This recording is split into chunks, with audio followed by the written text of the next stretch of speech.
भारत की नई दिल्ली में 1-2 मार्च को G20 देशों की बैठक चल रही, जिसमें जापान के विदेश मंत्री योशिमासा हायाशी भाग नहीं ले रहे हैं। उनके स्थान पर जापान के विदेश राज्य मंत्री केंजी यामादा बैठक में जापान का प्रतिनिधित्व कर रहे हैं। जापान के विदेश मंत्री संसदीय कामकाज को प्राथमिकता देने के लिए G20 की अहम बैठक को छोड़ रहे हैं, जिसे लेकर जापान में कुछ सांसद आलोचना भी कर रहे हैं। इधर भारत के वैश्विक नेतृत्व और कूटनीति पर भी सवाल उठने लगे कि इस अहम बैठक में सदस्य देशों के विदेश मंत्री को बुला पाने में वो असफल रहा। पिछले हफ्ते बेंगलुरु में आयोजित G20 की बैठक में मेजबान भारत यूक्रेन के मुद्दे पर सदस्य देशों के बीच असहमति के कारण संयुक्त बयान जारी करने में असफल रहा था। विदेश मंत्री और केंद्रीय बैंक के गवर्नरों की पिछली बैठक में यूक्रेन मुद्दे को लेकर भारी तनाव देखने को मिला था। भारत शुरू से ही नहीं चाहता था कि G20 बैठक में यूक्रेन के मुद्दे को लेकर किसी तरह की चर्चा हो। भारत रूस पर और अधिक प्रतिबंधों की चर्चा को लेकर असहमत था। भारत का साफ कहना था कि G20 विकास के मुद्दों पर बात करने के लिए है, इसे सुरक्षा के मुद्दों में दखल नहीं देना चाहिए।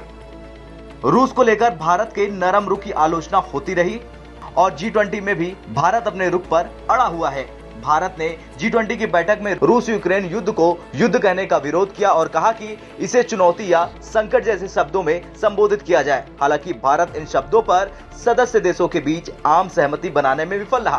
बेंगलुरु की बैठक में चीन ने यूक्रेन पर रूस के हमले की निंदा करने से साफ इनकार कर दिया। चीन ने साझा बयान के उस हिस्से पर भी आपत्ति जताई जिसमें यूक्रेन पर रूसी हमले की कड़े शब्दों में निंदा की गई। रूस और चीन के विरोध कारण भारत साझा बयान जारी करने में असफल रहा और उसे G20 बैठक का सारांश चीयर्स समरी पेश करना पड़ा। भारत ने इसमें कहा कि यूक्रेन में मौजूदा हालात और रूस पर लगाए गए प्रतिबंधों को लेकर देशों के अलग अलग आकलन है। पिछले साल रूस यूक्रेन युद्ध के बीच इंडोनेशिया के बाली में G20 की बैठक के बाद साझा बयान जारी किया गया था। उस दौरान भी रूस और चीन ने साझा बयान पर नाराजगी जाहिर की थी। हालांकि मेजबान इंडोनेशिया इस नाराजगी के बावजूद भी एक ऐसा साझा बयान जारी करने में सफल रहा था जिस पर सभी देश सहमत हुए थे।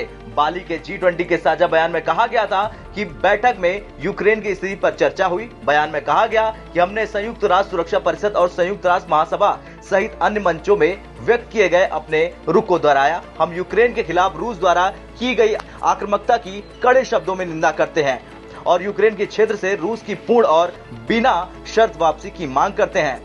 खैर, आपको क्या लगता है, रूस के साथ खड़ा होना भारत के लिए ठीक है या नहीं? कमेंट कर जरूर बताएं।